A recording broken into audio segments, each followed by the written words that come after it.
Doctor Babasaheb आंबेडकरांचा doctor Babasaheb आंबेडकरांचा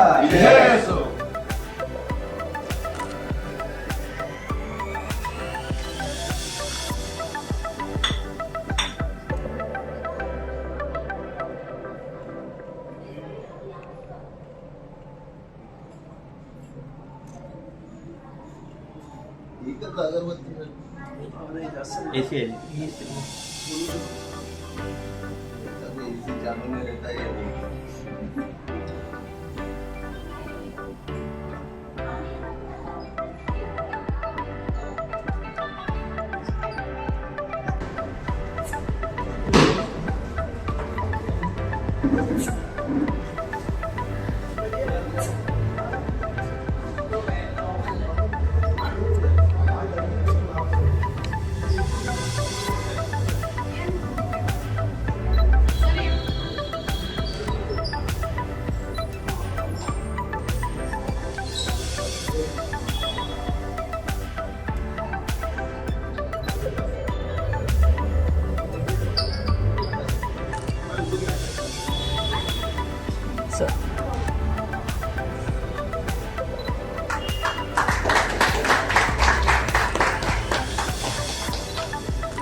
आज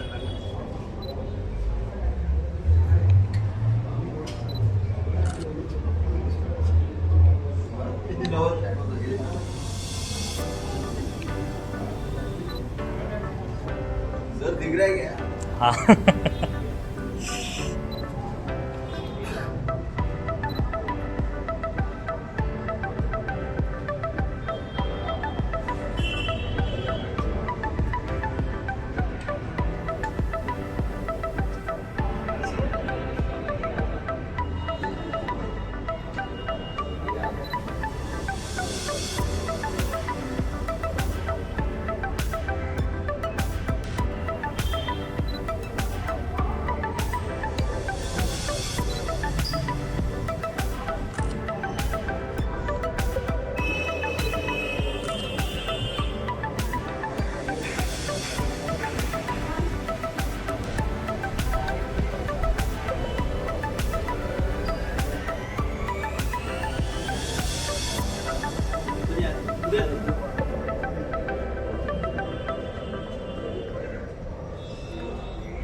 ही सोसायटीचे chairman sir Anantraj Ambedkar, secretary Bawdhankar sir, Satyanand आगमन होत आहे. टाळ्याच्या स्वागतामध्ये तुम्ही सर्वांचं स्वागत करायचं. मी सरांना विनंती करतो त्यांनी इथं दीप प्रज्वलन नाही आणि बाबासाहेबांना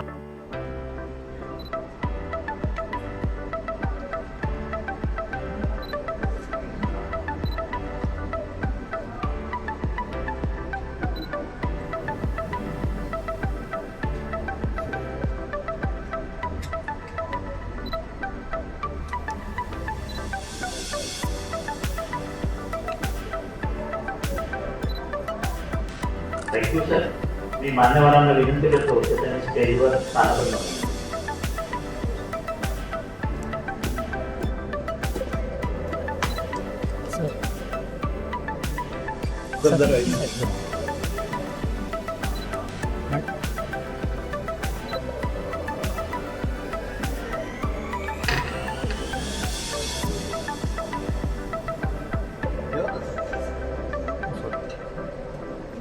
सर एक या सर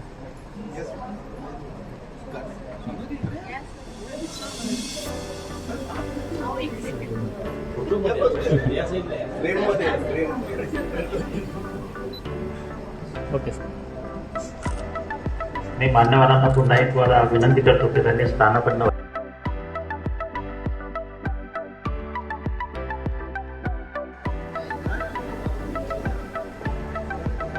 मी परत वराळे मॅडमला विनंती करतो की त्यांनी माटकर सरांचं सुद्धा स्वागत करायचं.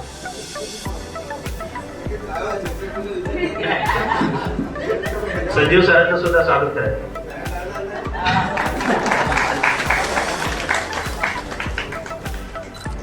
वराळे मॅडमचं विनंती करतो त्यांनी पाटकर सरांचं स्वागत करायचं.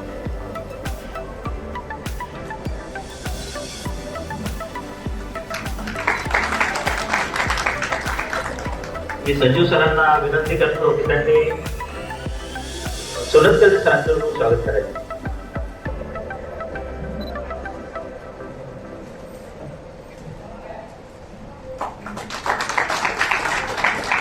मी परत संजीव सरांना विनंती करतो की आमचं बनसोडे सरांचं सुद्धा स्वागत करायचं.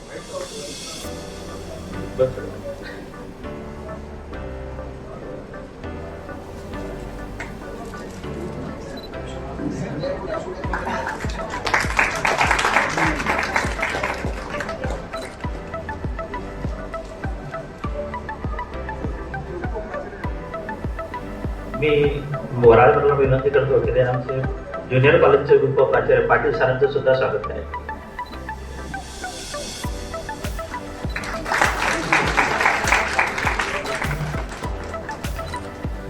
मी आनंदराज सरांना विनंती करतो की आमचे doctor Chikhale sir is a director of DLW Ambedkar law college, त्यांचं स्वागत आहे.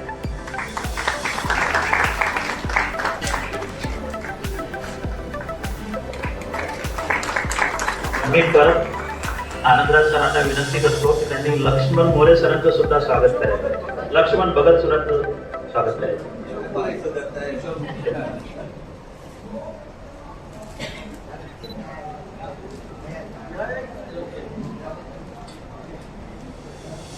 मी आनंदराज सरांना परत विनंती करतो की त्यांनी लक्ष्मण मोरे सरांचं सुद्धा स्वागत करायचं. किशोर मोरे सरांचं सुद्धा स्वागत करायचं.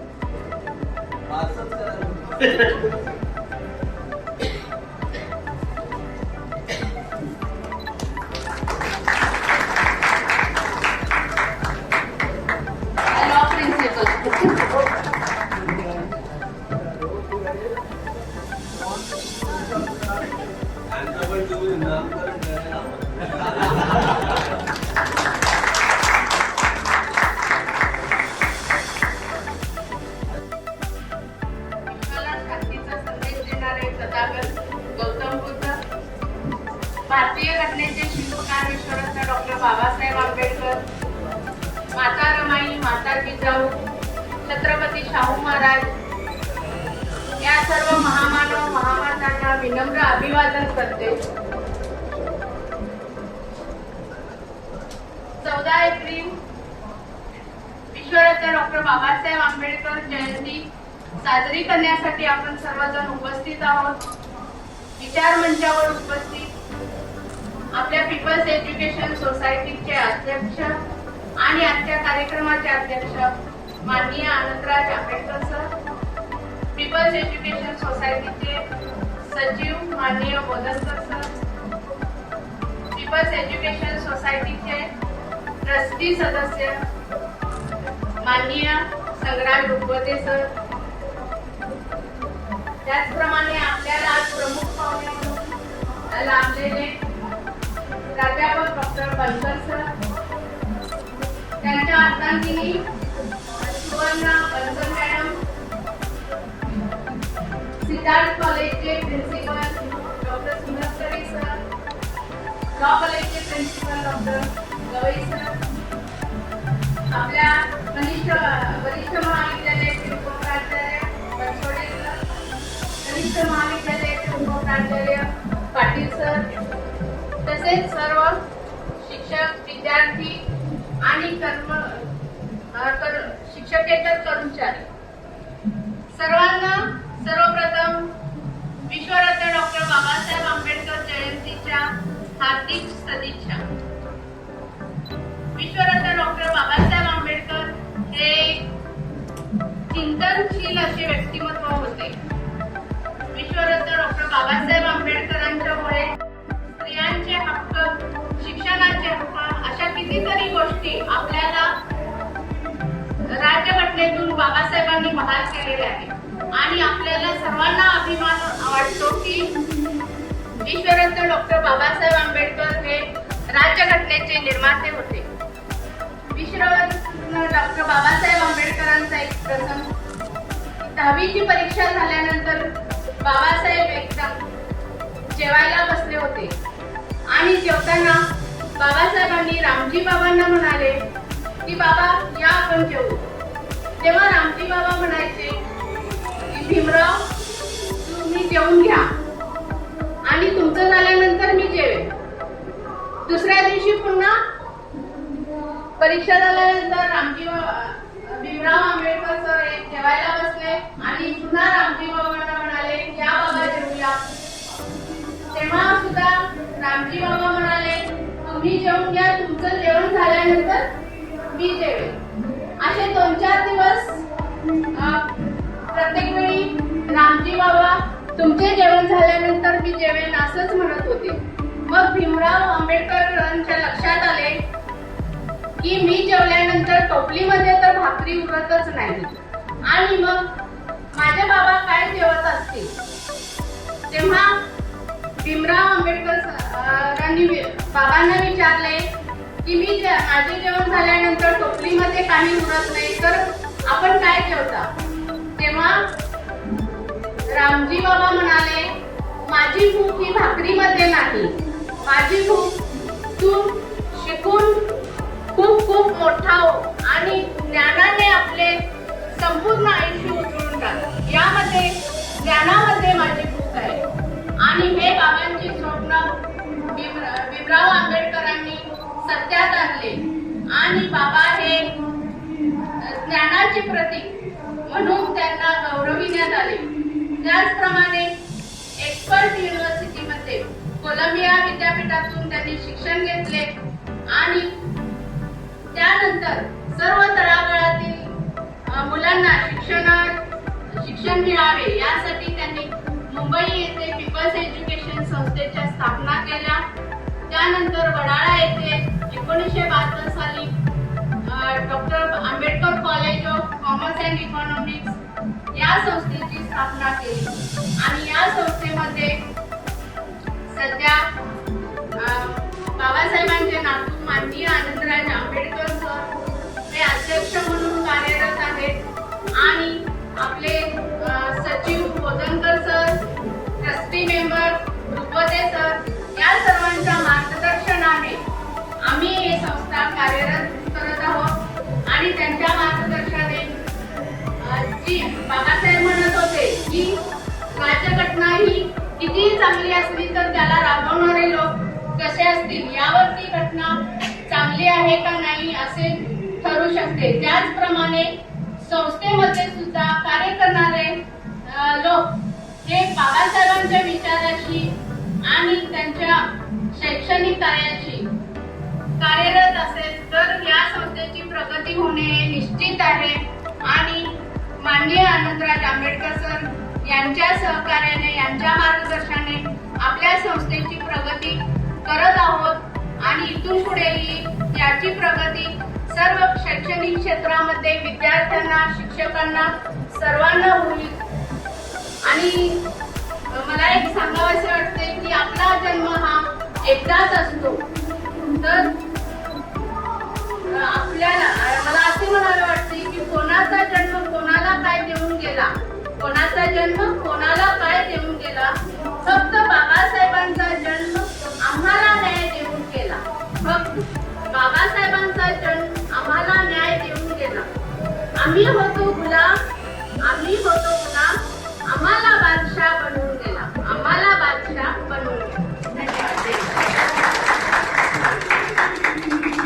Thank you madam.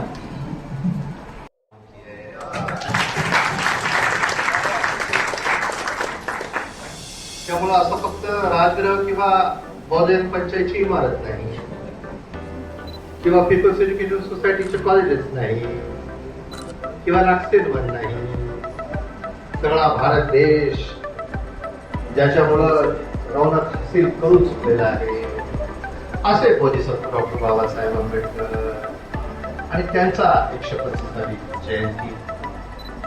आदरणीय डॉक्टर बनकर या ठिकाणी प्रमुख आपले पाहुणे होते, त्यांना ऐकायला आपण सगळं उत्सुक झालेला आहात.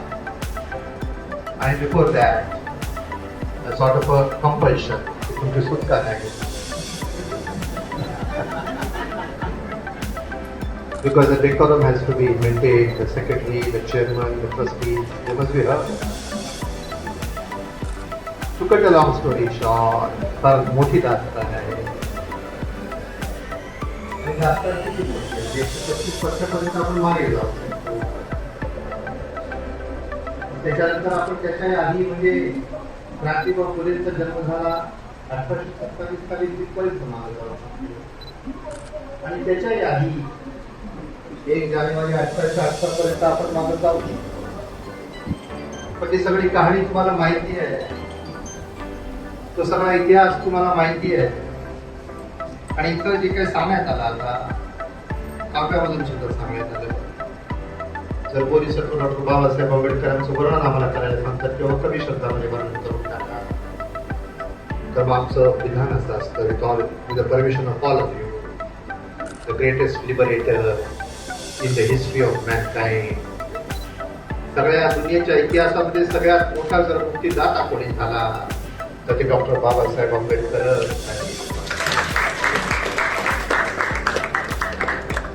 आणि त्यामुळं म्हणजे गुलाम आहे त्यांना त्यांनी मोकळं केलं. आणि मला नेहमी म्हणजे गाणं तर असतं, मजेदार असतं गाणं, गुलामी का टूट द्यायच्या. सरांनी एक कविता पेश केली, त्याच्यामध्ये बराच तत्व आशय आलेला आहे. पण शाळेचे शब्द असे जलसाकार आपले ते पेश करत असतात फक्त नेहमी की गुलामी का टूट द्यायच्या, ये मेरे दीन का कमाल. आणि पुढचे शब्द असे असतात, भिखारी बने हे मालामाल, ये मेरे दीन का कमाल. त्यामुळे जे काय आज आपलं आहे ते सगळं त्यांचं आहे. आणि त्यांचं असताना सुद्धा मगाशी मी डॉक्टरांच्या कॅबिनमध्ये जेव्हा बसलो, बाबासाहेब त्यांच्या शेजारी रमाईचा प्रतिमा, तुम्ही रामजी बाबांची कहाणी सांगितली. त्यामुळे बाबासाहेब म्हणजे त्या लाकडाच्या कॅबिन मध्ये ते जन्मले आणि राष्ट्राच्या शेजारी वेगवेगळं वाईट असं अनेक ठिकाणी अनेक लोक जन्माला आले आणि ते एकदम असे शिक्षणापर्यंत गेले. एका चरित्रकाराने असं म्हटलं की बाबासाहेब म्हणजे जणू काही एखादा धुळीचा कण असतो असं ते होते जन्माला आले तेव्हा. आणि जेव्हा त्यांचं महापरिनिर्वाण झालं तेव्हा त्या धुळीचं कणाचं रूपांतर एका क्रांती सूर्यामध्ये झालं. असं इतकं ट्रान्सफॉर्मेशन, असं ट्रान्सफॉर्मेशन करणारे बाबासाहेब, त्यांच्याबद्दल मला खूप काही प्रमाणात असं सांगण्यासारखं असतं. तरी आज मला असं सारखं वाटतं की आमचं मन नेहमी असं भरून येतं.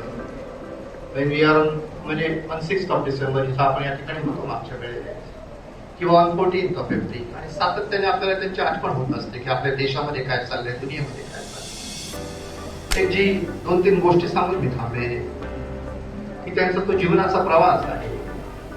त्या जीवनाच्या प्रवासामध्ये अनेक गोष्टी म्हणजे त्यांची जे रायटिंग आणि स्पीचेस आहेत त्याच्यामध्ये सगळं काय आलेलं आहे.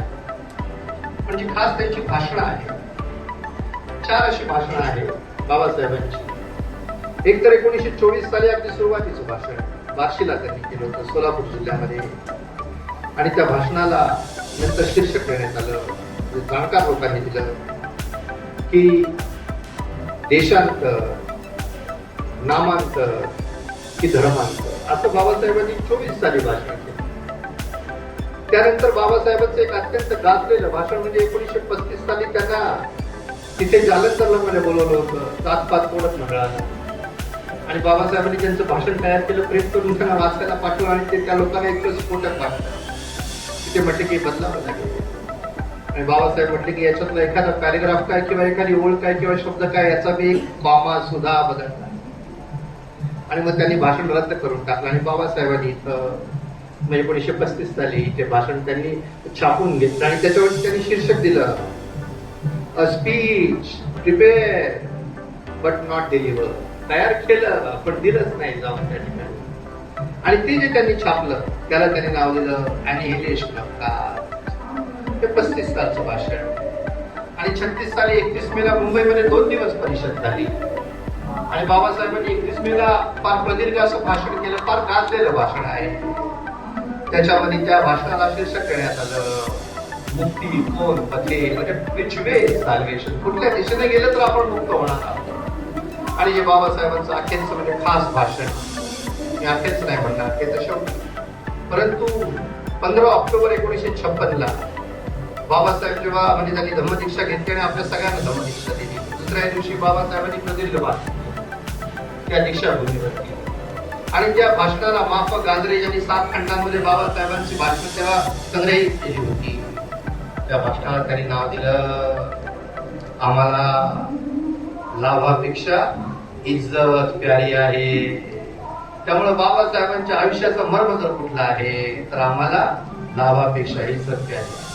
असे बाबासाहेब जे प्रवास करत इथपर्यंत आले, त्या बाबासाहेबांना अभिवादन करीत असताना, त्यांना सादर करून जय भीम म्हणत असताना, जय भीमचा आपण सगळा घोष करत असताना त्या 2-3 गोष्टींचा उल्लेख मी करणार आणि थांबणार आहे.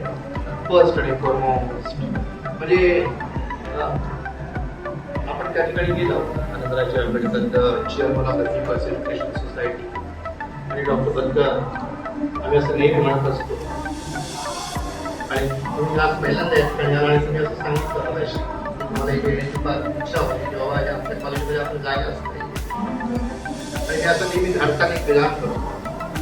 ते विधान असं असतं, जसं तुम्ही त्या म्हणजे त्या आफ्टर दॅट हिंदू मेल की Babasaheb Ambedkar was a very dangerous Ambedkar.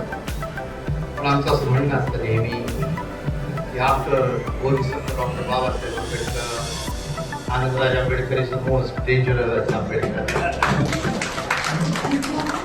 आणि ते आपण 2011च्या नंतर फार सातत्याने बघतो. आधी ते होते परंतु he was not present, limelight was not there.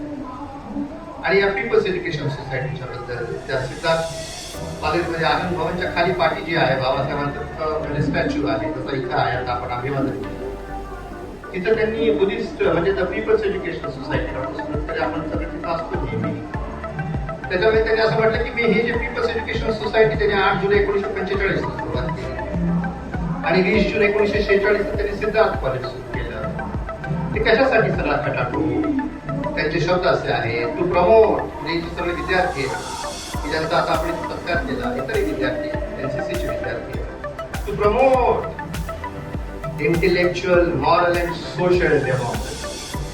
म्हणजे बाबासाहेबांची फक्त पॉलिटिकल डेमोक्रेसी हे बाबासाहेबांचं स्वप्न आहे. घटना समितीमध्ये शेवटी ते म्हटले की बाबा इथं पॉलिटिकल डेमोक्रेसी आता transform the into economic democracy, social democracy. पण बाबासाहेब त्याच्या पुढे जाऊन म्हणतात की he wants intellectual and moral democracy. आणि that intellectual moral democracy that is where we are lacking today. Not only that, काल पण सुप्रीम कोर्टाचे जे वेस्ट बेंगॉल मधून आलेला अत्यंत व्हेरी ब्रिलियंट जज जयपाल्य बागची असं म्हणतात की बाबा what is is going, election commission of India is not right असं ते म्हणतात. पण ते काहीच करू शकले. Their bench consisting of the Chief Justice of India. गेली 4 महिने 6 महिने they tried to discipline the Election Commission of India, but they could not discipline. They could not use that constitutional power which they had. They could not use their authority and their jurisdiction. आणि काही लाख लोक are without franchise, without political right, without right to vote. आता उद्या परवा निवडणुका आहेत, त्यांना पण काल असं वाटलं की नाही कसं काय होणार, केला सगळे ऑफिस पेंडिंग आहेत आणि मी करत दिसत आहे. त्यामुळे माझ्या मनामध्ये अशी शंका म्हणजे माझ्या मनामध्ये अशी खंत निर्माण झाली की forget about social and economic democracy. Forget about the intellectual and moral democracy. अरे साधी political democracy is also in peril. राजकीय लोकशाही सुद्धा धोक्यामध्ये आली. आणि आणखीन एक गोष्ट काल जिथं सगळे तुम्ही बघितलं असेल, मी आज सकाळी वाचत होतो बातम्या. अच्छा, दिल्ली शहरामध्ये म्हणजे नोएडामध्ये काल असा अचानक असा मोठा उद्रेक झाला. There is a very violent situation, very volatile situation around New Delhi. In that Manesar मध्ये मागच्या आठवड्यामध्ये झाला. काल तिथे त्या नोएडामध्ये झाला. आणि लोक जे आहेत तसे अस्वस्थ आहेत किंवा आपल्याला 10,000 रुपये पगार, 12,000 रुपये पगार, 15,000 रुपये पगार, त्याच्यामध्ये 100-200 रुपयाची पण वाढ होते. काहीच होत नाही. आणि सरकार असं दाखवतं की सगळं काही ठीक आहे. आणि मला एका मराठी कवीचे शब्द असे आठवतात की सर्व काही ठीक आहे, छान आहे, आणि तुझ्या हातात माझी मान आहे. त्यामुळे असे मानसिकच्या हातात आणि ते म्हणतात की सगळं काय आलबेल आहे, पण तरीही आलबेल. त्यामुळे काल ती गोष्ट घडल्यानंतर मला असं वाटलं इन्कलाब जिंदा आहे. आणि म्हणून मी पुन्हा म्हणतो बाबासाहेबांचं लेखन म्हणून इन्कलाब जिंदाबाद आहे. अजून दिल्लीपासून सुरुवात आहे, मुंबईत पण होणार, चेन्नईत पण होणार, कलकत्त्यात पण होणार, हैदराबाद मध्ये होणार, सगळीकडे होणार. बाबासाहेबांच्या विचारावरती आधारित की बाबा आम्हाला पाहिजे सगळ्यांच्या देशामध्ये, सगळ्यांच्या मध्ये ती उर्मी अजून टिकलेली आहे. पण तिथे वेगळे लोक वेगवेगळ्या गोष्टी सांगायला लागले. एका मंत्र्यानं असं म्हटलं की काल सगळा जो उद्रेक झाला ना याच्यामध्ये पाकिस्तानचा हात आहे. म्हणजे कुठेही असं काय घडलं, सगळं आलबेल दाखवतंय सरकार, त्यात काय जरा गडबड झाली की म्हणायचं पाकिस्तानचा हात आहे. आणि मला भीती अशी वाटली, डॉक्टर यशोधरा आपल्या कार्यक्रमामध्ये पण पाकिस्तानचा हात नाही ते म्हणजे तुम्ही असे वक्ते आणता आणि असं सगळं काय घडवत आहे, याच्यामध्ये पण हात असू शकतो. काय झालं की त्याचा हात आहे, याचा हात आहे, याचा हात आहे. पण हे आहेत ना सत्ताधारी, गेली 10-20 वर्ष हे सत्ताधारी आणि सत्ताधारी सांगताना डॉक्टरांना आपल्याला सगळ्यांना ऐकायचं आहे. तिथे बाबासाहेबांचं घटना समितीचे भाषण आपण नेहमी ऐकतो. आणि त्या भाषणामध्ये म्हणजे पहिले जे भाषण होतं 17 डिसेंबर 1946 की ज्याच्यामध्ये बाबासाहेबांनी जेव्हा म्हणजे त्यांचं नाव पुकारलं आणि त्यांनी भाषण केलं काय त्याच्या 2 गोष्टी ज्या त्यांनी सांगितल्या. एक तर गोष्ट त्यांनी अशी सांगितली की today we are a group of warring gangs. म्हणजे आज आपण एकमेकांच्या लढणाऱ्या जशा युद्धाच्या छावण्या असतो तशा छावण्या आहोत. आणि त्यांनी कबूल केलं की मी सुद्धा एका छावणीचा प्रमुख आहे. We are a group of warring gangs. पण बाबासाहेब असं म्हटले त्या 17 डिसेंबर 46ला एक दिवस असा येईल की या सगळ्या युद्धाच्या छावण्या मोडून पडतील आणि भारत एक राष्ट्र तयार होईल. हे त्यांचे दुर्दम्य आशावाद आहे. भारत एक राष्ट्र झालेला आहे, परंतु ह्या ज्या युद्धाच्या छावण्या आहेत हे राजकीय पक्ष आहेत, सत्ताधारी विरोधी पक्ष आहेत, understand that is what democracy. पण हे युद्धाच्या छावण्या आहेत, राजकीय पक्ष आहेत हेच आम्हाला समजत नाही. आणि याचं कारण असं आहे की काल जे घडलं ही म्हणजे सगळीकडे घडते आपल्या देशामध्ये. आणि सगळीकडे ही जी काय ओरड सुरू होते. फॉर एक्झाम्पल आनंदराज्यजी पण परवा स्टेटमेंट केल्यावर काल सरकारने जाहीर केले की तिचे काय अवघड वगैरे करणार आहे, त्याला त्यांनी वेळ वाढवून दिली. परंतु हे सगळं या सत्ताधारी लोकांच्या आणि या सत्ताधारी लोकांना हे सगळं का करता येत नाही. त्याचं उत्तर बाबासाहेबांनी पहिल्याच भाषणामध्ये देऊन ठेवलं. त्यांनी नेहरू असतील, पटेल असतील, वल्लभभाई पटेल असतील, आझाद असतील, तर सगळ्यांना त्या घटना समितीला त्यांनी आज ऐकवलं. एडमंड बर्गचे शब्द हे इतके प्रसिद्ध आहेत, त्यांच्या भाषणामध्ये आले पाहिजे. It is easy to give power but difficult to give wisdom. सत्ता देणं सोपी गोष्ट आहे, पण शहाणपण देणं ही मोठी कठीण गोष्ट आहे. त्यामुळे मुंबई महानगरपालिका काय, हे महाराष्ट्राचं सरकार काय किंवा दिल्लीचं सरकार काय, त्यांच्याकडं सत्ता आहे पण त्यांच्याकडे शहाणपण नाही. बाबासाहेबांच्या लेकरांकडं शहाणपण आहे पण सत्ता नाही. त्यामुळे बाबासाहेबांच्या लेकरांचं हे जे शहाणपण आहे which is being led by Anandraj Ambedkar आणि सत्ता यांचा मंगल परिणय कधी होणार का होणार नाही. आदरणीय बौद्धाचार्यांना आम्ही विचारतो की कधीतरी व्हायला पाहिजे का, त्या दशकामध्ये तरी व्हायला पाहिजे. मला असं वाटतं, मला म्हणजे I personally very strongly feel की जेव्हा ते त्या ठिकाणी गेले अंडर द ऑस्पिसेस ऑफ द बौद्ध कल्चर ज्याकडे गेलो या 20 मार्चला, त्या आता भारताच्या सत्याग्रहाला आता 99 वर्ष पूर्ण होत आहेत. पुढच्या वर्षी 100 वर्ष पूर्ण होणार. आणि त्यांना असं म्हणतात की बाबा लाडक्या बहिणीचा म्हणजे कधी याची वाट लावू, मी असं गमतीनं म्हणतो, कधी त्याची वाट लावू, लाडक्या बहिणीचा लाडका देवा भाऊ. तिथे आले होते मुख्यमंत्री. Good thing, you are not against it. मी आला ना 20 मार्च 1900 म्हणजे 2000 आता 26 तारखेला.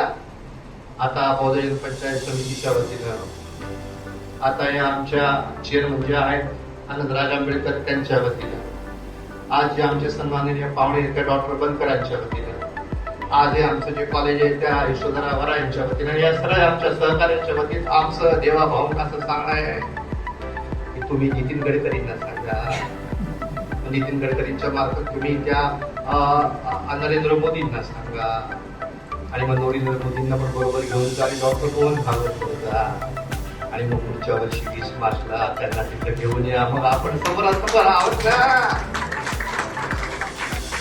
आणि त्याच्यामध्ये जी एक आता तारीख येईल ना किंवा त्याच्या पुढची तारीख येईल 25 डिसेंबर 1927 बाबासाहेब गेले. I challenge them on behalf of all of you, जर त्यांच्यामध्ये हिंमत असेल तर त्यांनी 25 डिसेंबरला महाड शहरामध्ये यावं. या वर्षी पण यावं आणि पुढच्या वर्षी तर नक्कीच यावं. देशाच्या वतीने यावं ना, 100 वर्ष पूर्ण होतात ना. आणि मग तिथं तसं जुनं हिंदी सिनेमातलं गाणं आहे त्या राज कपूरचं, तुम भी हो हम भी है दोनों है आमने सामने. मग तिथे आपण बोलू ना की जे बाबासाहेबांचं प्रसिद्ध भाषण आहे त्याला 100 वर्ष होणार, त्याच्यावर हुकून तुम्ही प्रवास करता का करता करतच नाही, आणि तो करावाच लागेल. पुढच्या 100 वर्षात तरी करावाच लागणार आहे. आपण त्यांना किती समजावून सांगू. त्यामुळे असं ते 100 वर्ष होतात, शताब्दी आहे. आणि क्रांतीबा फुलेंची पण 199वी जयंती झाली. पुढच्या वर्षी त्यांना 200 वर्ष पूर्ण होणार.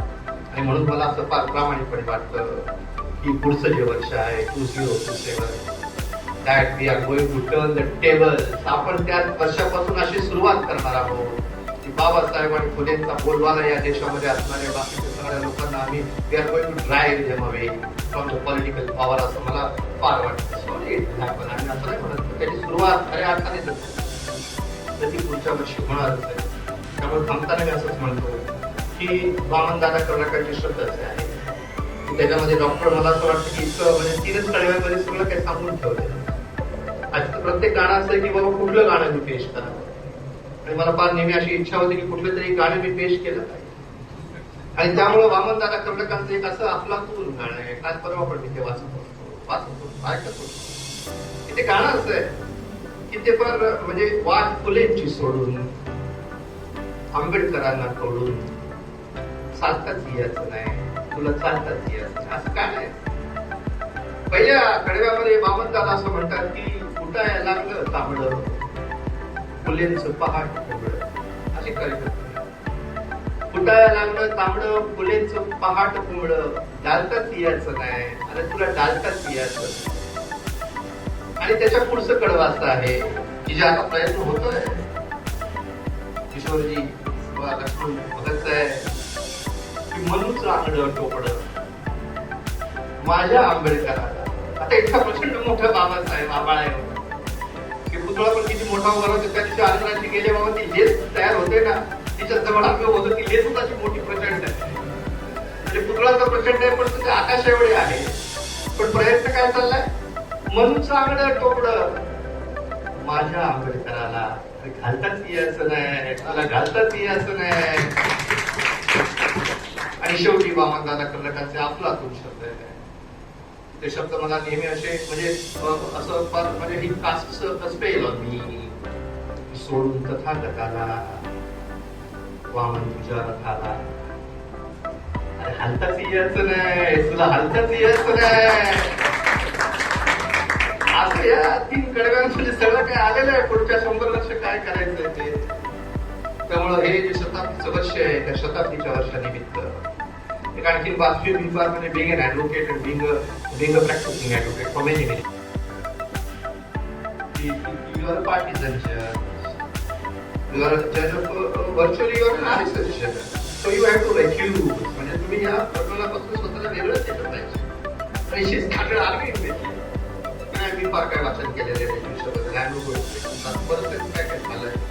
आणि आमचा जो अनुभव आहे हायकोर्टापासून सुप्रीम कोर्टामध्ये moment any litigant, one of the two litigants, जर आपण जर सजेस्ट करतो to their advocate की बाबा he has some doubt about the partiality or impartiality of a judge, then and there that judge says की बाबा not before me, माझ्यासमोर नाही सांगायचं, कारण की ते टिकलं पाहिजे ना. पण हे जे चारित्र्य आहे, म्हणजे मी तर डॉक्टर मला त्यांना अंदाज, म्हणजे त्यांना मला जरा आश्चर्य वाटतं त्या केजरीवालांचं की बाबा नॉट ओनली धिस जज, सुप्रीम कोर्ट आणि सुप्रीम कोर्टाच्या चीफ जस्टिस पर्यंत all of them are RSS oriented people. This is what they are going to do, this is what they are going to. म्हणजे आता आपण जे आबाकडे वाढवून घ्या म्हणतो, 5 जजेसचं बेंच असताना 2004-5 पासून सेटल नाव असतात. त्या केसमध्ये म्हणजे त्या केसला स्पर्श पण करायची गरज नव्हती.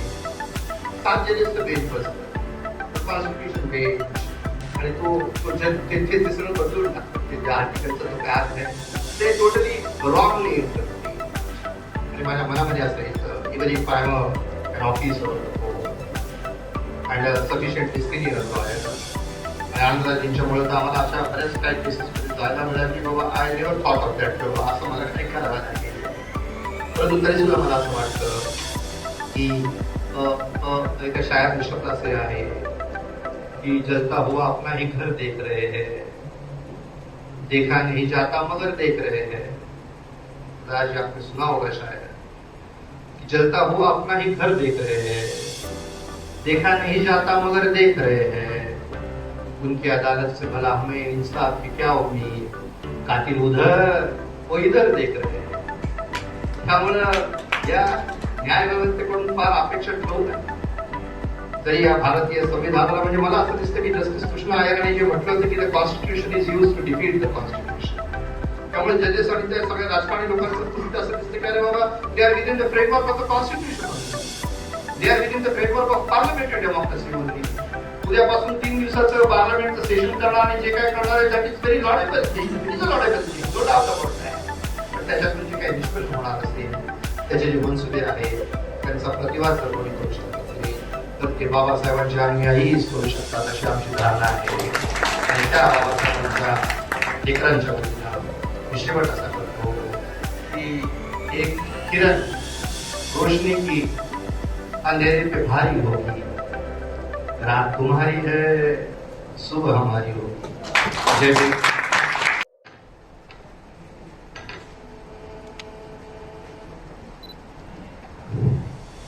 सर्वांना सप्रेम जय भीम.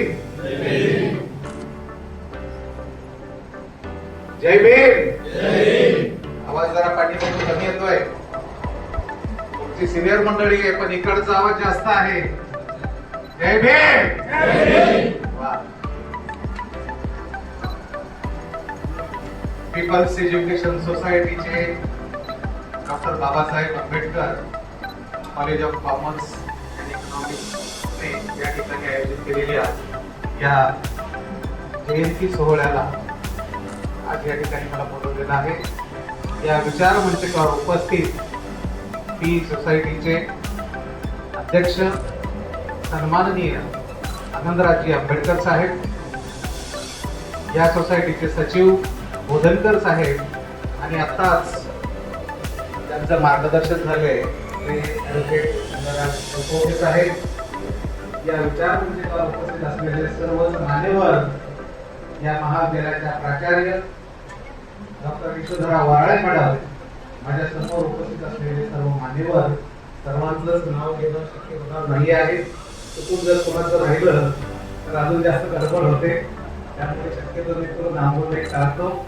आपण सर्वच या कार्यक्रमासाठी उपस्थित राहिलेले सर्व मान्यवर, आज आपल्या सर्वांसाठी हा एक आनंदाचा सोहळा आणि या सोहळ्याला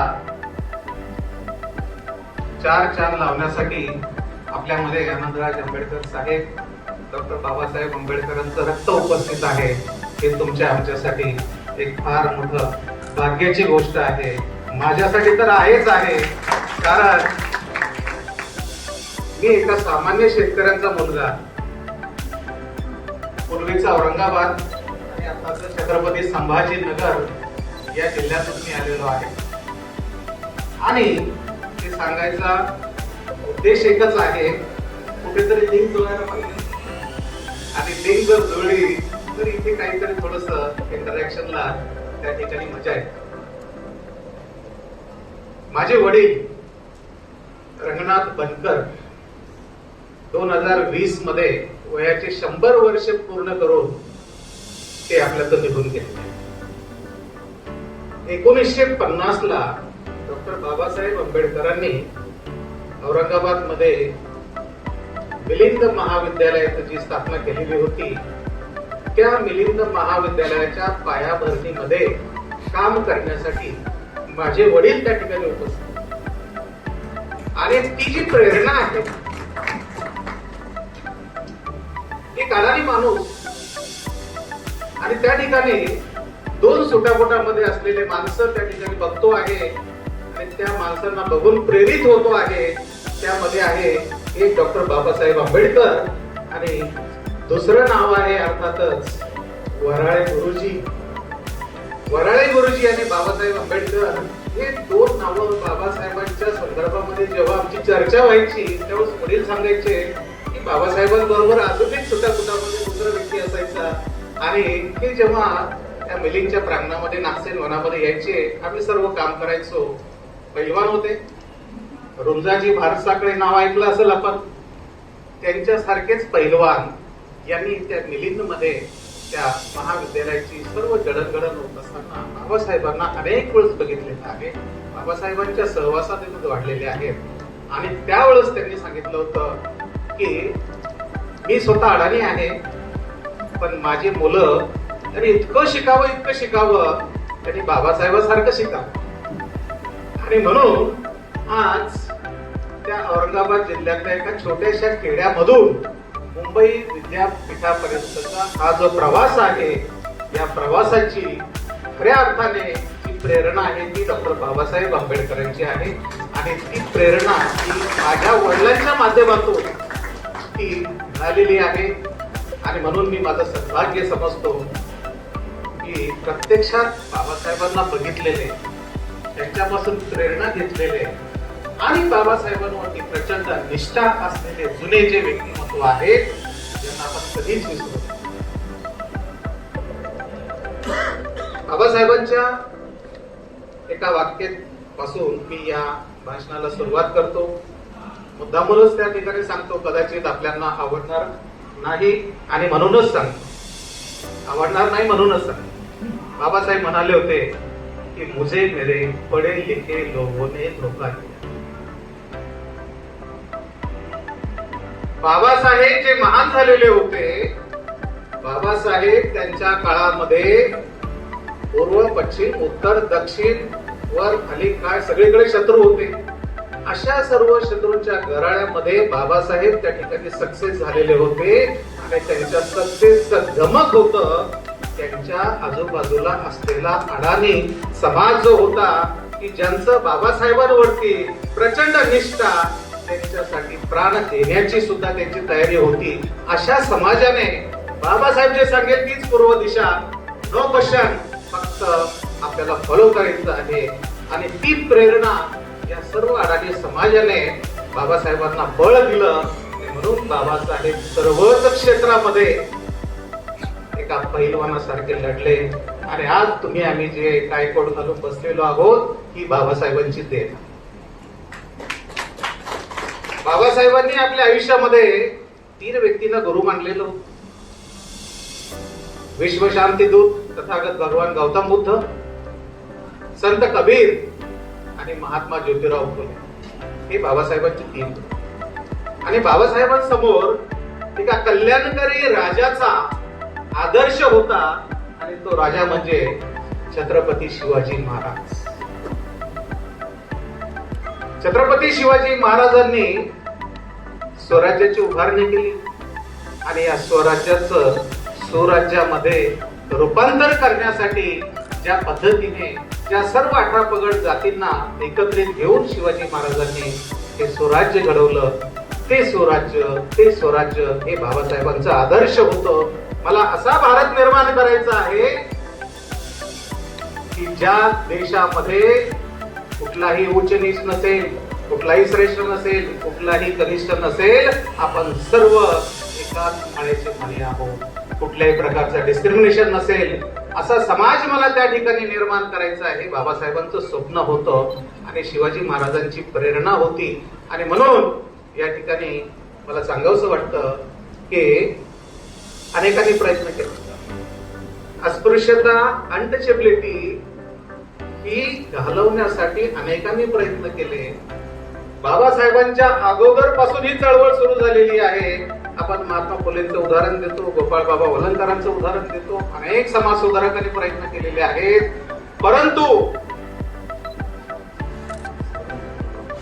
आर्टिकल 17च्या माध्यमातून डॉक्टर बाबासाहेब आंबेडकरांनी या सर्व महापुरुषांनी केलेल्या प्रयत्नाला फुल स्टॉप देण्याचं काम केलेलं आहे. फुल स्टॉप, नो मोर, त्याच्या पुढे नाही.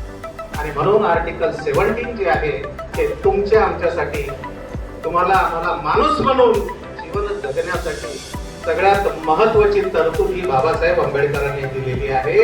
आणि हजारो वर्षापासून जे अनेक वर्षापासूनचे प्रयत्न होते की अस्पृश्यता नष्ट करण्यासाठीचे, ते एका ओळीमध्ये संपवत आहोत बाबासाहेबांचे प्रयत्न. मित्रांनो, संतराज रुपवते साहेबांनी तर त्यांच्या अवघ्या शैलीमध्ये हसत हसत खूप काही सांगून गेलेले आहेत. परंतु मला प्रमुख पाहुणे म्हणून बोलवल्यानंतर काहीतरी सांगायला पाहिजे ना. आणि म्हणून या निमित्ताने थोडस एक 20-25 मिनिटं आपल्या बरोबर या ठिकाणी हितगुज करण्याचा माझा प्रयत्न राहील. मित्रांनो, बाबासाहेब आंबेडकर हे अष्टपैलू व्यक्ती. जगातल्या सर्व समस्या, भारतातल्या सर्व समस्या, या सर्व समस्यांवरती अनेक वेगवेगळ्या लेखकांनी अनेक पुस्तकं लिहिलेले आहेत. अनेक लाखाचे करोडोचे ग्रंथ उपलब्ध आहेत. हे सगळे ग्रंथ वाचायची गरज नाही. एकच एन्सायक्लोपीडिया वाचा. एन्सायक्लोपीडिया म्हणजे डॉक्टर बाबासाहेब आंबेडकर. त्या एका एन्सायक्लोपीडियामध्ये या सगळ्या पुस्तकांचा सार आहे. जगातल्या सर्व समस्यांचा सार आहे. तो एकच आपला एन्सायक्लोपीडिया आहे, तो म्हणजे डॉक्टर बाबासाहेब आंबेडकर. कारण त्यांनी हे सगळं वाचलेलं आहे, त्यांनी हे सगळं कोळून प्यालेलं आहे. सर्वच धर्मग्रंथ बाबासाहेबांनी कोळून प्यालेले आहेत. आणि म्हणून आपण बाबासाहेबांना डोक्यावर घेण्यापेक्षा जर डोक्यात घेतलं तर खऱ्या अर्थाने बाबासाहेबांचं स्वप्न जे आहे ते स्वप्न त्या ठिकाणी साकार होऊ शकतं. आणि म्हणून तुमची आमची जबाबदारी आहे. तुम्हाला आम्हाला जो मान सन्मान मिळतो आहे हा बाबासाहेब आंबेडकरांची कृपा आहे. आणि म्हणून कालपर्यंत काही चुका झाल्या असतील, ठीक आहे, विसरून जा. पण कमीत कमी आजपासून तरी सुरुवात करा. स्वतःपासून सुरुवात करा. आपण इतरांना किती मोठं दाखवणार आहोत, किती वेळच आपण दुसऱ्याची निंदा करणार आहोत. इंट्रॉस्पेक्शन गरजेचं आहे. जयंती साजरी करणं म्हणजे केवळ महापुरुषांचा उदोउदो करणं नाही आहे. या जयंतीच्या निमित्ताने प्रत्येकाला सेल्फ इंट्रॉस्पेक्शन करायचं आहे आणि संकल्प करायचा आहे. मी कसा वागणार, मी माझ्यामध्ये काय चेंजेस करणार आहे, मी बाबासाहेबांचं उत्तरदायित्व कशा पद्धतीने त्या ठिकाणी फेडणार आहे, ते स्वतःपासून सुरुवात करा. ती खऱ्या अर्थाने बाबासाहेबांना एक आदरांजली ठरेल. आणि ते बाबासाहेबांना अपेक्षित आहे या शिकलेल्या सवरलेल्या लोकांकडून. आणि लोक तुम्हाला फॉलो करणार आहेत. जेव्हा जेव्हा तुमच्यावर संकट येतात, तुमच्या नोकऱ्यांमध्ये प्रश्नचिन्ह निर्माण होतात, त्यावेळेस तुमच्या मदतीला काय कोर्टवाले येत नाहीत. हाच अडाणी समाज रस्त्यावर उतरून तुमच्यासाठी प्रोटेक्टर म्हणून तो रस्त्यावरती लढतो आहे. त्याला माहित नाही रोस्टर काय आहे, त्याला माहित नाही अजून तुमच्या शासकीय टर्म काय आहेत. फक्त एकच माहित आहे की माझ्या समाजातल्या लोकांवरती अन्याय होतो आहे आणि त्याच्यासाठी मला रस्त्यावर उतरायचं. आज मुंबई विद्यापीठामध्ये एक भंतेती त्या ठिकाणी बसलेला आहे. कोणीही छोटापोटातले लोक फिरकत नाही आहे, पण सामान्य लोक येऊन तिथे एज्युकेशन करतात. ही सामान्यांची ताकद आहे, हे बाबासाहेबांचं बळ आहे. आणि म्हणून या सामान्य लोकांच्या जीवावर बाबासाहेब बिनधास्तपणे लढलेले आहेत. कुणाची तमा बाळगलेली नाही, कारण त्यांना माहिती होतं की माझ्यावरती निष्ठा असलेला समाज या ठिकाणी जागृत आहे. आणि म्हणून शिकलेल्या लोकांची फार मोठी जबाबदारी आहे. आपण जबाबदारीने वागायला पाहिजे. जबाबदारी आपण झटकून टाकतो, तर दुसऱ्याकडे बोटं दाखवले ते आपलं काम संपतं. हे त्यांनी करायला पाहिजे. शिवाजी महाराज दुसऱ्याच्या घरात जन्माला यायला पाहिजे, स्वतःच्या घरात का?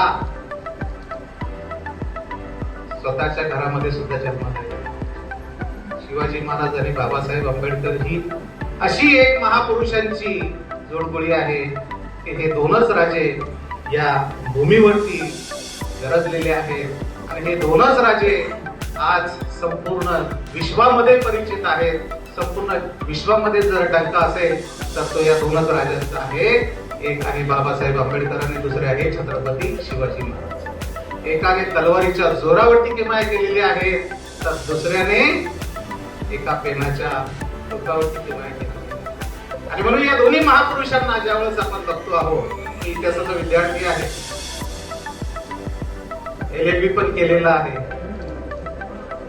आणि आता LLM पण करतो आहे. त्यामुळे इतिहास, राज्यशास्त्र, लॉ जे बाबासाहेबांचे आवडते विषय होते त्या विषयामध्ये आपण थोडंसं काहीतरी अभ्यास करावा, त्या उद्देशाने त्या वेगवेगळ्या विषयाला हात घालण्याचा प्रयत्न केलेला. 1923 मध्ये डॉक्टर बाबासाहेब आंबेडकरांनी द प्रॉब्लेम ऑफ रूपी नावाचा ग्रंथ लिहिला आणि या प्रॉब्लेम ऑफ रूपी ग्रंथाने अशी काही किमया केलेली होती की जगातले सगळे इकॉनॉमिस्ट हे फेल ठरलेले होते आणि भारताच्या या आर्थिक समस्येचं, भारताच्या या संपूर्ण आर्थिक नियोजनाचं जळ मूळ कशात आहे, तर एखादी सेंट्रल बँक त्या ठिकाणी स्थापन व्हायला पाहिजे. आणि म्हणून प्रॉब्लेम ऑफ रूपीच्या बेसवरती 1935 मध्ये काय झालेलं आहे, RBI ची स्थापना झालेली आहे. आज संपूर्ण देशामध्ये RBIच्या माध्यमातून संपूर्ण तुमचं फायनान्स त्या ठिकाणी केलं. बाबासाहेब तिथे थांबलेले नाही आहेत.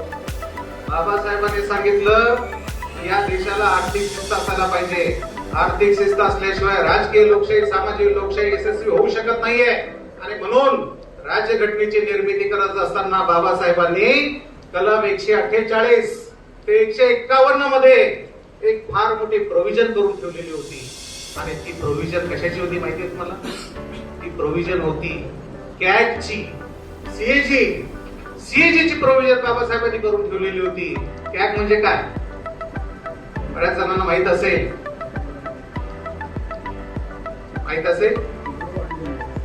Controller of auditor general. Bharat सरकारमध्ये एक ऑटोनॉमस बॉडी आहे आणि या ऑटोनॉमस बॉडीला बाबासाहेबांनी सांगितलं की ही ऑटोनॉमस बॉडी तुमच्या संपूर्ण फायनान्स कंट्रोलिंग करेल.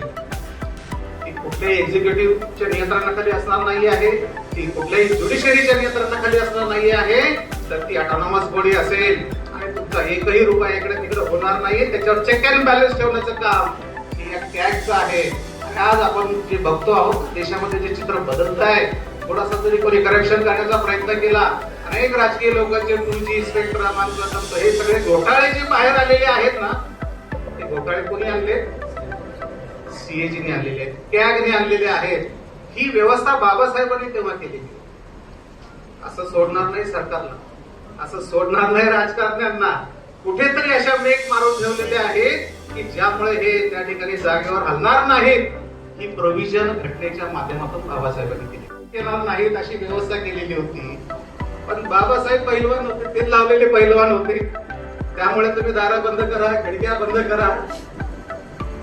बाबासाहेबांना तिथे यायचंच होतं. कशासाठी यायचं होतं? तुमच्या आमच्या उद्धारासाठी यायचं होतं. आणि त्यांना माहिती होतं की मी तिथे गेल्याशिवाय या 18 पगड जातीचं, या अस्पृश्य समाजाचं भलं होणार नाही. आणि म्हणून त्या संविधान सभेमध्ये जाणं गरजेचं आहे. आणि ते संविधान सभेमध्ये गेले. गेल्याच्या नंतर यांना घालवायचं कसं हाही प्रयत्न झाला. साहेबांनी मगाशी उल्लेख केला,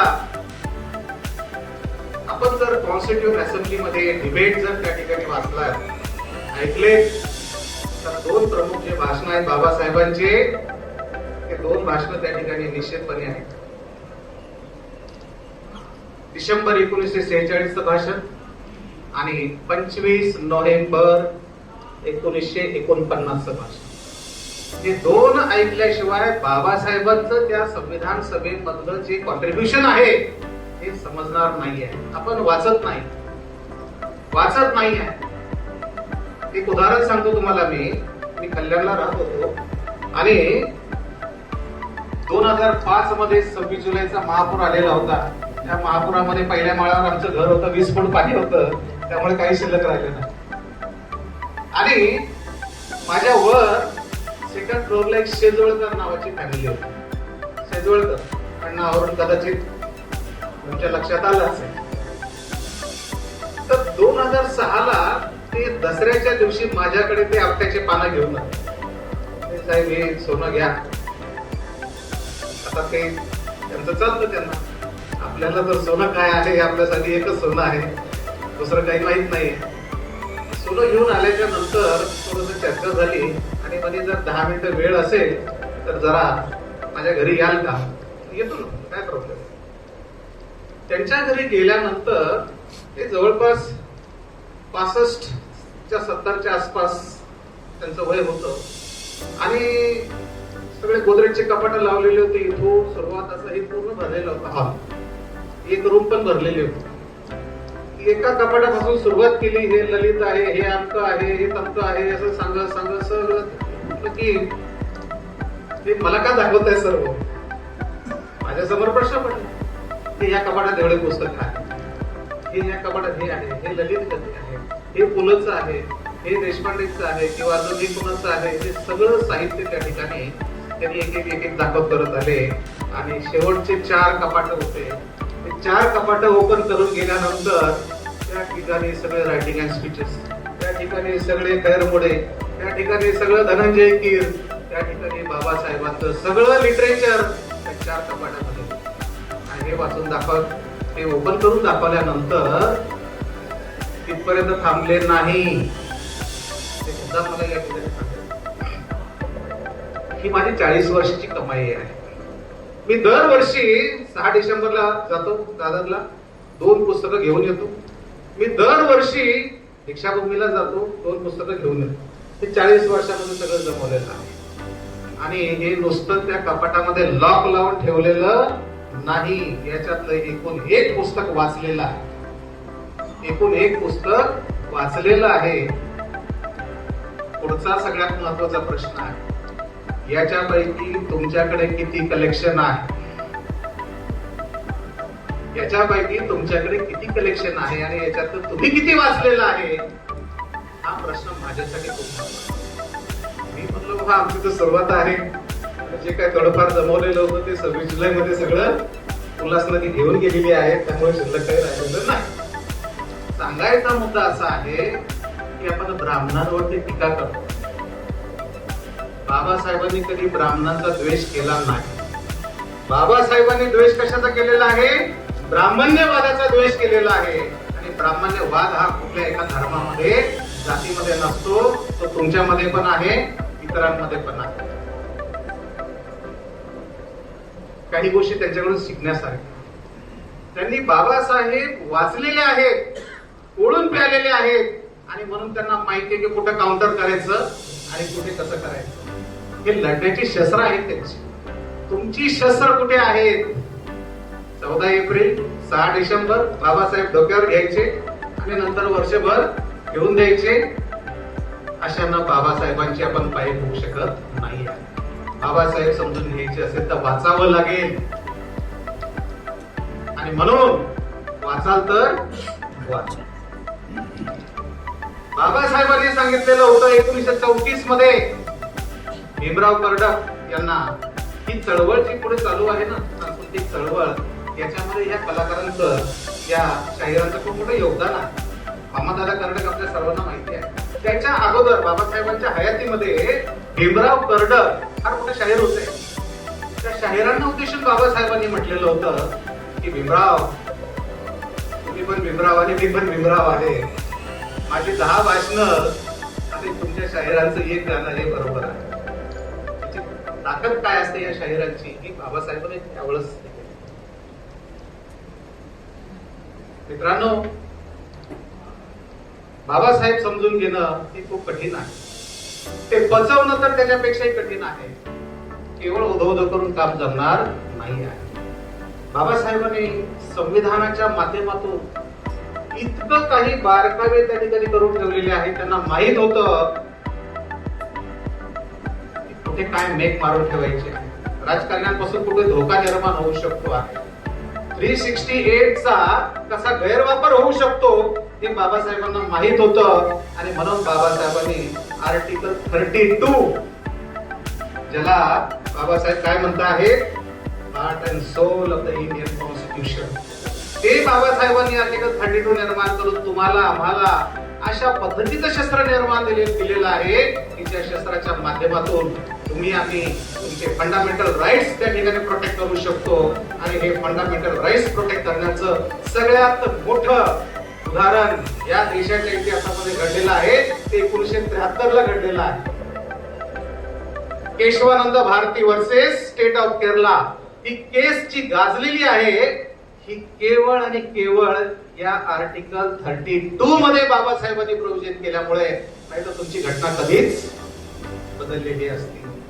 त्या केसने एक टर्निंग पॉइंट आणि थोडासा श्वास घेण्यासाठी तुम्हाला संधी दिलेली होती.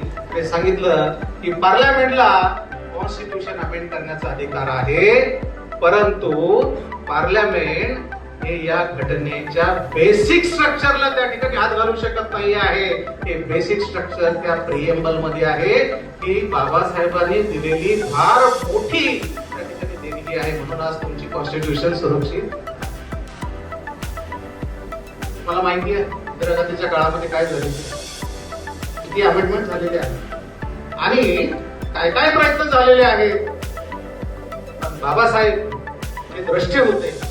काळाच्या पुढे 100-200 वर्षानंतर काय घडणार आहे बाबासाहेबांना माहित होतं आणि म्हणून त्याची प्रोव्हिजन ही आधीच करून ठेवलेली होती. केशवानंद भारती केसने हे प्रूव्ह केलेलं आहे. त्यामुळे आजही कोणी कितीही प्रयत्न केले ही घटना बदलणार, नवीन घटना आणणार, हे आणणार, प्रयत्न चालू आहेत. काहींनी तर पर्यायी घटना तयार करून ठेवलेल्या आहेत. तुमच्या माहितीसाठी अशा अनेक व्हर्जन जे आहेत ते तयार आहेत. फक्त ते काय होतं की बाहेर काढू का नको, संधी येते का नाही, हे असा प्रकार चालू आहे. आणि जेव्हा जेव्हा संधी मिळेल त्या माध्यमातून ते मध्ये मध्ये वर डोके काढत असतात. तुम्ही आम्ही सजग राहायला पाहिजे. तुम्ही आम्ही जोपर्यंत जागृत होत नाही आणि खुल्या डोळ्याने या देशामध्ये काय चाललेलं हे बघत नाही, तोपर्यंत तुम्हाला आम्हाला बाबासाहेबांचे पाईक म्हणून घेण्याचा अधिकार नाही. बाबासाहेबांचे खरे पाईक जर व्हायचं असेल तर अगोदर बाबासाहेब समजून घ्या, बाबासाहेब वाचा. गुणगान गाण्यापेक्षा डोक्यात जर बाबासाहेब घातले तर मला असं वाटतं की खऱ्या अर्थाने बाबासाहेबांचे अनुयायीच ह्या देशामध्ये बदल घडवू शकतात. हे अनेक वेळा सिद्ध झालेलं आहे. आणि आज या व्यासपीठावरून तुम्हाला सांगतोय की पुढच्या 4 ते 5 वर्षाच्या नंतर या संपूर्ण बहुजन समाजाचं, या अस्पृश्य समाजाचं, पूर्वीच्या आणि आताच्या बौद्ध समाजाचं एक उमद व्यक्तिमत्व त्या ठिकाणी तयार होत आहे. आणि ते उमद व्यक्तिमत्व दुसरं तिसरं कोणी नसून तुमच्यामध्ये आमच्यामध्ये बसलेले आनंदराज आंबेडकर हे फ्युचर आहे. मी आज या व्यासपीठावर सांगतो आहे. सगळे 60-70च्या पुढे आता गेलेले आहेत. त्यामुळे हे फ्युचर तुमच्या समोर आहे. आपल्यातले अनेक गट तट आहेत. या गटातटाच्या संदर्भामध्ये आपली चळवळ ही पूर्णपणे भरली जात आहे. आणि हे जर कुठेतरी आपल्याला या ठिकाणी वाचवायचं असेल तर मराठा क्रांती मोर्चावाल्याकडून काहीतरी शिकण्यासारखं आहे. अनेक मराठा क्रांती मोर्चे निघालेले आहेत. त्या मराठा क्रांती मोर्चामध्ये एकही नेता फ्रंटला दिसत नाही. नेते सगळ्या शेवटी, सगळ्या शेवटच्या लाईनला. सामान्य लोकांनी ही संपूर्ण कमान सांभाळलेली होती. आणि या सामान्य लोकांची ताकद काय असते हे 6 डिसेंबरला आपण बघतो आणि या सामान्य लोकांची ताकद काय असते हे आपण दीक्षाभूमीवरती बघत असतो. काही नेतृत्वाची गरज नाही, फक्त एकच नाव, बाबासाहेब आंबेडकर. त्या नावासाठी हे लोक काहीही करायला तयार आहेत, कारण त्यांना माहित आहे की याच नावाने तुम्हाला आम्हाला माणूस म्हणून जीवन जगण्याची संधी दिलेली आहे. नाही तर आज आम्ही तिकडे कुठेतरी एखादं मेलेलं जनावर ओढत बसलो असतो, नाही तर अजून कुठेतरी असतो. माणूस म्हणून माणुसकी ही बाबासाहेबांनी दिली आणि म्हणून बाबासाहेबांचे उपकार तुमच्या आमच्यावरती जे आहेत हे आपण कधीच विसरू शकत नाही. विसरण्याचा प्रयत्न जरी केला तर विसरू शकत नाही. प्रत्येक वेळेस प्रत्येक समस्येचं ज्या वेळेस समस्या निर्माण होतात त्यावेळेस उत्तर हे बाबासाहेबांच्या ठिकाणामध्ये आहे, बाबासाहेबांच्या चरित्रामध्ये आहे. आपण म्हणतो आहे की हा देश प्रगतीपथावर होत आहे, हा देश एक डेव्हलपिंग कंट्रीमधून डेव्हलप कंट्रीमध्ये प्रयत्न करतो आहे. तुम्हाला अनेकांना कदाचित माहीत असेल आणि माहीत नसेलही, परंतु या देशाची मूलभूत पायाभूत सुविधा जी आहे त्याची पायाभरणी बाबासाहेब आंबेडकरांनी स्वातंत्र्याच्या अगोदर करून ठेवलेली आहे. स्वातंत्र्य 47 ला मिळालेलं आहे. बाबासाहेबांनी 1942 ते 1946 मध्ये व्हाईसरॉयच्या काउन्सिलमध्ये मजूर मंत्रीचा पोर्टफोलिओ असताना या 4 वर्षामध्ये जी किमया केलेली आहे ना, त्या किमयावरती हा देश आज उभा आहे आणि हा देश आज प्रगती करत आहे. सगळ्या पायाभूत सुविधा तुम्हाला माहित असेल. एक उदाहरण त्या ठिकाणी फक्त मी सांगू इच्छितो.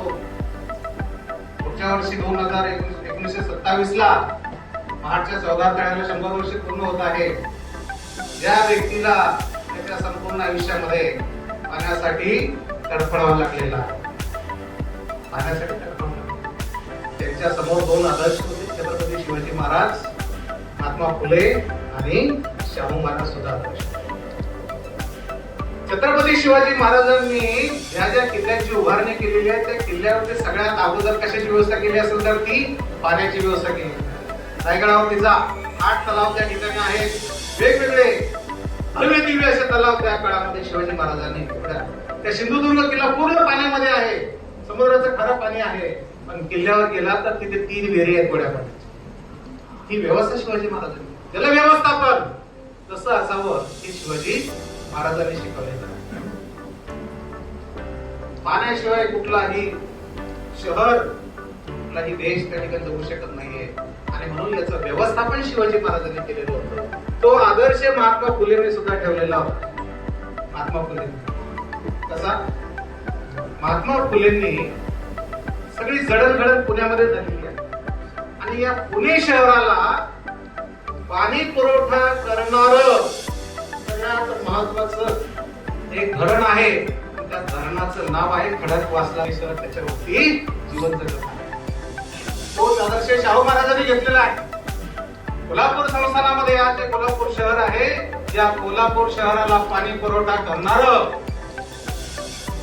राधानगरी धरण 1907 मध्ये शाहू महाराजांनी बांधल्या. त्या 100 वर्षानंतरही ते राधानगरीवरती ते कोल्हापूर शहर त्या ठिकाणी आहे.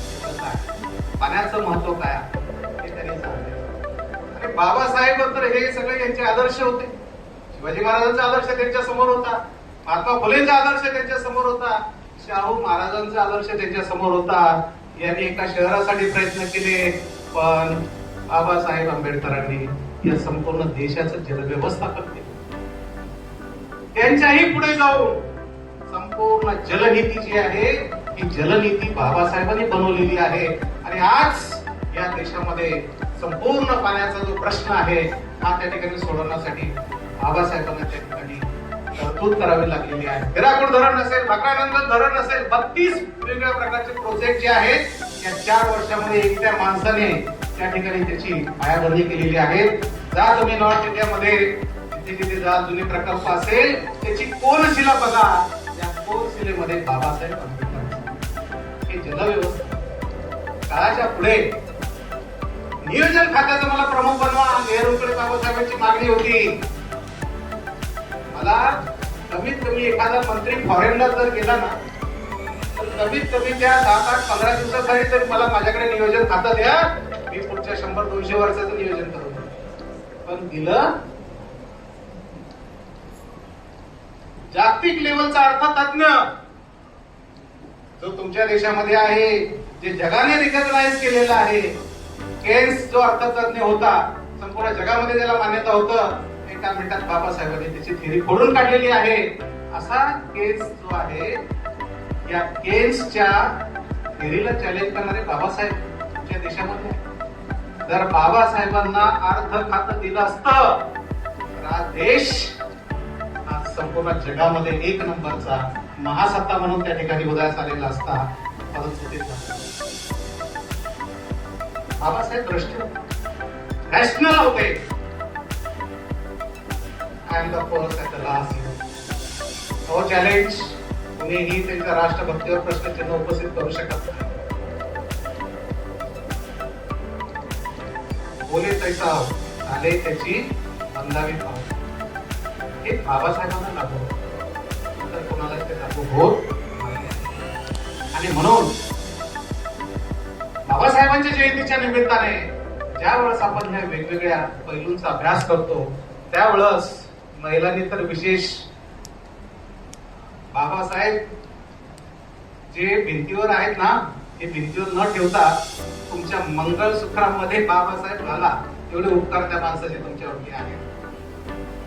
आज महिला ज्या मान सन्मानाने जगत आहेत, त्याला केवळ आणि केवळ डॉक्टर बाबासाहेब आंबेडकर यांनी जे प्रोव्हिजन करून ठेवलेल्या महिलांसाठी, त्यामुळे आज महिलांना मान सन्मान मिळतोय. बाबासाहेब म्हणत होते की देशाची प्रगती जर मेजर करायची असेल, देशाची प्रगती मोजायची जर असेल, तर ती कशी मोजायची? महिलांची प्रगती किती झालेली आहे तुमच्या देशामध्ये, त्यावर देशाची प्रगती अवलंबून आहे. आणि आज त्याच महिलांना कुठेतरी आपण लालूच देऊ, थोडंफार काहीतरी देऊ, लाडकी बहीण, आमची बहीण, तुमची बहीण या योजना दाखवून त्या ठिकाणी खुश करण्याचा प्रयत्न केला जातो. खरा तुमचा लाडका भाऊ डॉक्टर बाबासाहेब आंबेडकर आहे. त्यांचे उपकार तुमच्यावरती आहेत आणि ते उपकार कधीही न विसरता येतात.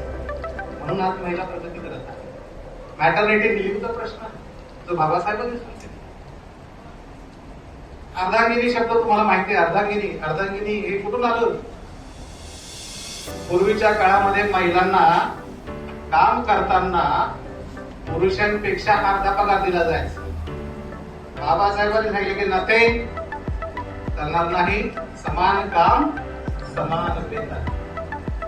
जे वेतन पुरुषांना आहे ते महिलांना मिळालं. आजही घरामध्ये महिला पूर्ण काम करते, पण स्थान काय आहे? अर्धांगिनी. अर्धच पूर्ण करत. बाबासाहेबांनी आज तुम्हाला हे पूर्ण रूप दिलेलं आहे आणि तुमची पूर्ण रूप काय असू शकतं की इंदिरा गांधीच्या रूपाने, कल्पना चावलाच्या रूपाने. बघा, अनेक आज महिला संपूर्ण जगामध्ये भारतात ज्या महिला आहेत त्या नाव गाजवत आहेत. हे केवळ आणि केवळ त्या बाबासाहेबांनी तुम्हाला अधिकार दिलेले आहे. दुसऱ्या महायुद्धानंतर युरोपामध्ये अनेक देश स्वतंत्र झालेले आहेत. अगदी तुमच्या महाराष्ट्रामध्ये 4-5 देश बसतील असे युरोपातले एक छोटे छोटे देश आहेत, ते सगळे स्वतंत्र झालेले आहेत. महायुद्धाने संपूर्ण चित्रच बदलून टाकलेलं होतं. आणि तुमचा हा खंडपराय देश 1947 पासून तर 2026 पर्यंत जो अखंड आहे, त्याचा एकही भाग इकडे तिकडे गेलेला नाही. तो अखंड ठेवण्याचं काम बाबासाहेब आंबेडकरांच्या संविधानामध्ये आहे. संविधानामध्ये जर बाबासाहेबांनी समान अधिकार दिले नसते तर हा देश अखंड झाला नसता, राहिला नसता. या देशाचे युरोपामध्ये जेवढे देश आहेत त्याच्यापेक्षा जास्त तुकडे झाले असते. आज तुम्ही नॉर्थला जा, साऊथला जा, कुठेही जा, या देशातला कोणत्याही जातीचा, कोणत्याही धर्माचा, कोणत्याही पंथाचा व्यक्ती भारत माझा देश आहे, भारत माझा देश आहे हे का म्हणतो आहे? कारण बाबासाहेबांनी काहीच हातचं शिल्लक ठेवलं नाही. सगळंच तुम्हाला भरभरून दिलेलं आहे. सगळेच अधिकार दिलेले आहेत. मतदानाचा अधिकार सगळ्यांना समान, प्रेसिडेंट असू द्या नाही आमचा सामान्य नागरिक असतो, एकाच लाईन मध्ये 1 मॅन 1 वोट 1 मॅन. ही बाबासाहेबांची केली. एवढं तुमच्या आमच्यासाठी करून ठेवलेलं आहे, आपण कुठेतरी कमी पडत आहोत. या जयंतीच्या निमित्ताने आपण इंट्रॉस्पेक्शन करूया, बाबासाहेब समजून घेऊया, इतरांनाही समजून सांगूया आणि युनिटीने राहू. शिकलो आपण, संघर्ष करतोच आहे, पण एक गोष्ट मिसिंग आहे, ती युनिटी, संघटित होणं. आणि आपल्या सर्व भारतीयांच्या जीवनाचे उद्धार करते मानव परमपूज्य डॉक्टर बाबासाहेब आंबेडकर यांच्या 135व्या जयंतीनिमित्त आपल्या सर्वांना मनपूर्वक शुभेच्छा देत आहे. त्याबरोबर आजचा हा कार्यक्रम ज्यांनी घडवून आणला त्या आमच्या डॉक्टर आंबेडकर यांच्या आणि शास्त्र महाविद्यालयाच्या प्राचार्य मॅडम, त्याचबरोबर ते सूत्रसंचालक करणारे डॉक्टर डी गवई सर आणि सर्वच टीचिंग स्टाफ, त्याचबरोबर आजच्या कार्यक्रमाला आपण ज्यांना प्रमुख पाहुणे बोलवलं, ज्यांनी वैचारिक राष्ट्रपती प्रोफेसर अरविंद मुखर्जी ज्यांनी काव्यात्मक भाषण करून आपल्या सर्वांना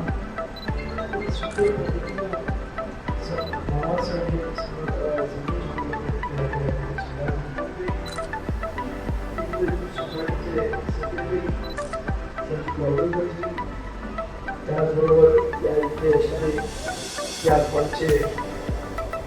कॉलेजचे उपप्राचार्य पचोडे, ज्युनियर कॉलेजचे उपप्राचार्य पाटील सर, त्याचबरोबर त्या इथे आमच्या Siddharth college of arts professor Nicholas science यांचे प्राचार्य सुश्री सर, आपल्या पुण्याच्या स्कूलचं संपूर्ण त्यांच्या हातामध्ये आहे ते भटकरजी, त्याचबरोबर या इथे भटकर समाजच्या प्रोफेसर अरविंद मुखर्जी यांच्या सौभाग्यवती सुवर्णा मुखकर, या इथे नॉन टीचिंग स्टाफ आणि विद्यार्थी मित्रांनो, या दोन्ही मुख्याने मला बाबासाहेब आंबेडकर एवढं जबरदस्त सांगितलं आहे, फक्त एवढंच सांगतो की बाबासाहेब आंबेडकर हे प्रचंड भ्रष्ट होते आणि त्यामुळंच आज आपण पाहतो की जग तिसऱ्या महायुद्धाच्या कडेला पोचलेलं आहे. आणि त्या काळात बाबासाहेबांनी शोध, त्या काळामध्ये बाबासाहेबांनी विचार केला होता की या जगाला खरं म्हणजे शांतीची गरज आहे आणि त्यामुळं युद्ध को बुद्ध हवा अशा पद्धतीने बाबासाहेबांनी त्या काळामध्ये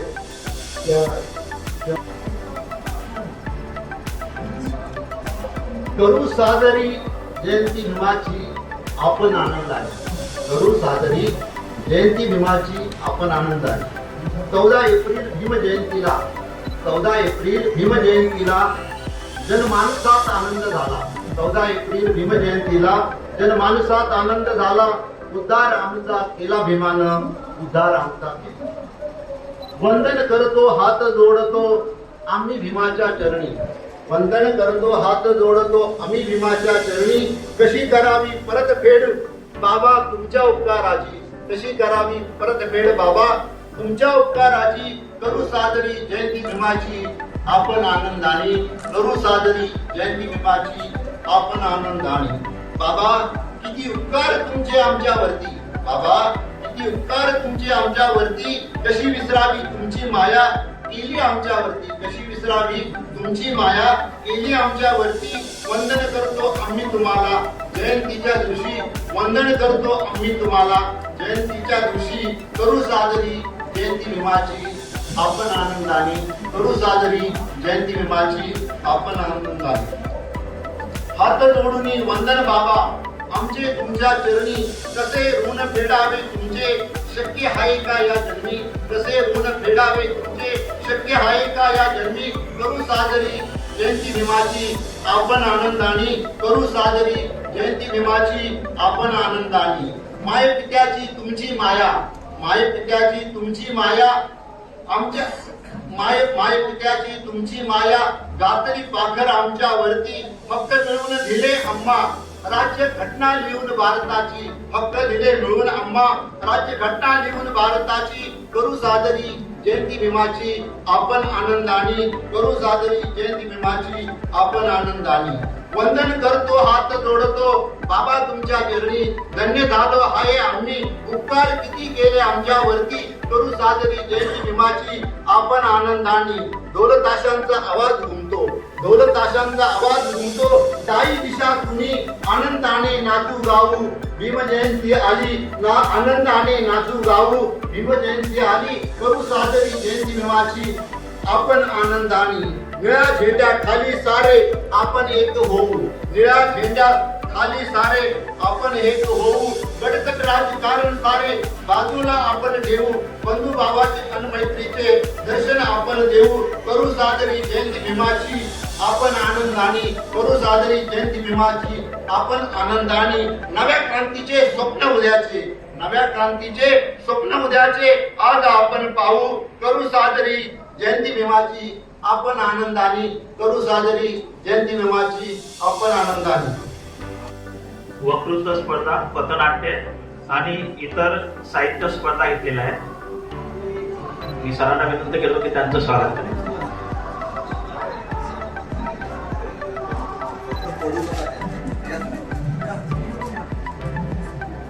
सोबतच दोन मिनिट. या कार्यक्रमामध्ये ज्या विद्यार्थ्यांनी भाग घेतलेला आहे त्यांचे 1, 2 आणि 3 नंबर आम्ही काढलेले आहेत. ज्यांनी मराठी निबंधामध्ये मी त्यांना बोलवतोय आणि मी आनंद सरांना विनंती करतो की त्यांना बक्षीस वितरण त्यांना पदक द्यायचे. मराठीमध्ये जे निबंध लिहिला त्यांनी प्रथम क्रमांक आहे, पहिलं 3rd प्राइज आहे आसावरी मोहिते. 3rd प्राइज आसावरी मोहिते मराठीमध्ये निबंध लिहिलेला आहे. द्वितीय क्रमांक आहे ऋषभ अनिल सुरवाड. प्रथम क्रमांक पटकावला आहे ईश्वरी पाचारने. ईश्वरी पाचार.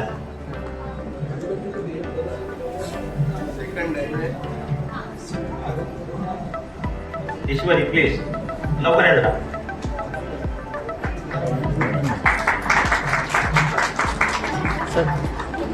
इंग्लिश मध्ये सुद्धा स्पर्धा झालेली आहे, त्याच्यामध्ये 2 क्रमांक आहेत. द्वितीय क्रमांक विवेक जैन.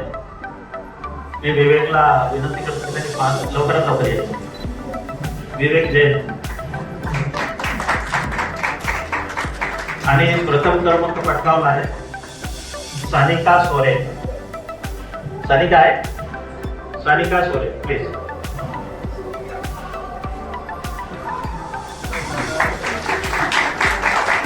तर या सत्रामध्ये वक्तृत्व स्पर्धा सुद्धा झालेल्या आहे. वक्तृत्व स्पर्धेमध्ये 3रं बक्षीस मिळालेलं आहे मानसी प्रकाश शिंदे. वक्तृत्व स्पर्धेमध्ये 3रं बक्षीस मानसी प्रकाश शिंदे. मानसी आहे. द्वितीय क्रमांक पटकवलेला आहे ज्योती अजय कुमार गौतम. ज्योती अजय कुमार गौतम. आणि प्रथम क्रमांक पटकवलेला आहे सानिका सोरे.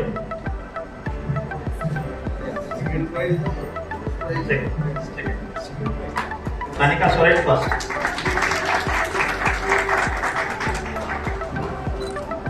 या उपक्रमामध्ये पथनाट्य स्पर्धा सुद्धा झालेल्या आहेत आणि याच्यामध्ये ग्रुप होता अथर्व आणि ग्रुप. मी अथर्वला विनंती करतो की त्यांनी त्याचं बक्षीस द्यायचं.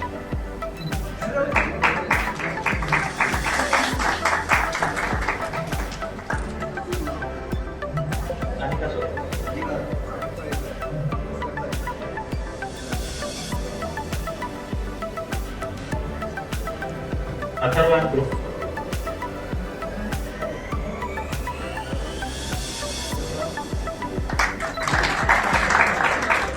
Thank you, sir.